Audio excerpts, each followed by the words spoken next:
Okay, so when we last left off, our heroes, they were on the third floor of the Castle Oublie and had just watched as a strange, shadowy figure had twisted the corpse of a young woman into a disgusting creature.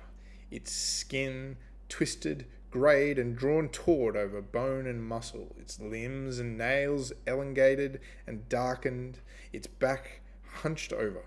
This creature's face lacked any discernible features and merely had a long, gaping hole in place of its nose and mouth, and its eyes seemed to be pits of darkness. The shadowy figure called forth this creature, named it Bodack, and then vanished. As this happened, the lady of eyes and shadow, who had been backed up near the third story window by the assault of the heroes, told Gary that she was sorry she couldn't play any longer, but she had to go now. She begged Gary to take care of Strife, saying there was a bottle of Phoenix tea in the other room. She waved, blew a kiss, and said goodbye.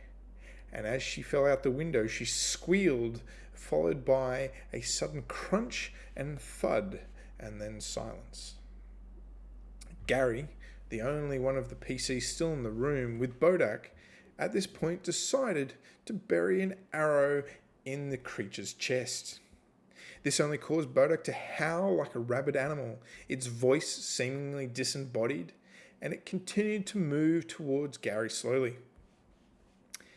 Gary noticed that an eerie darkness was emanating from the foul creature, and he could barely make out skeletal-like hands rising up from within the darkness and clutching at whatever they could find, including his feet and ankles. Gary wisely decided to retreat to the adjoining hall with his fellow Solars, to find Vart checking on Strife, who had at this point regained consciousness. However, Strife's body was still stiff and he struggled to move.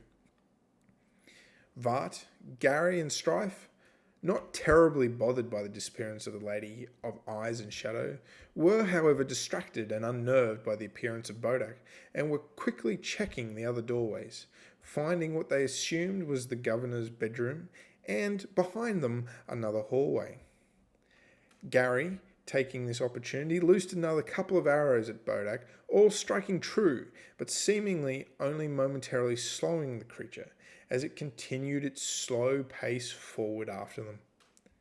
Before Bodack could enter the new room with them, Vart closed the door just as the darkness that was spreading from the creature started to encompass their hallway. As the group slowly backed away from the darkness and towards the secondary hallway, Gary took a brief moment to focus his vision in the direction of Bodack as he drew his bow. He was able to see through the pitch darkness, and finding the tiniest of cracks in the solid wooden door, Gary released his arrow, somehow twisting it through fate and wood, bending it through the doorway and striking true next to his first arrow. This elicited another spine-chilling howl from the creature.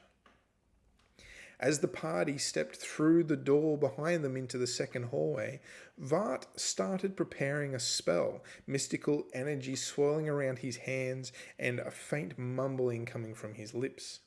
The darkness and grasping skeletal hands now upon them, Gary again focused his vision, clearing momentarily. Able to see through the void, he fired once again and buried a final arrow in Bodack's chest. Yet the creature continued its languid pace towards the ragged group. Just as Gary stepped aside behind the wall in their new room, Vart stepped into the doorway, his hands still swirling with mystical power, and he unleashed a cascade of obsidian butterflies in a torrential stream of death, cutting deeply into whatever was in the room they just exited. When the final metallic butterfly had crushed into something and the spell completed, the darkness had vanished, and the party found that Bodack, along with the darkness and the hands, had gone, as had most of the room, clearly torn asunder by the power of Vart's spell. Our heroes then quickly tended to their friend Strife, who, all this time, while on his feet, had been struggling and was attempting to gain himself by sipping on a bottle of water.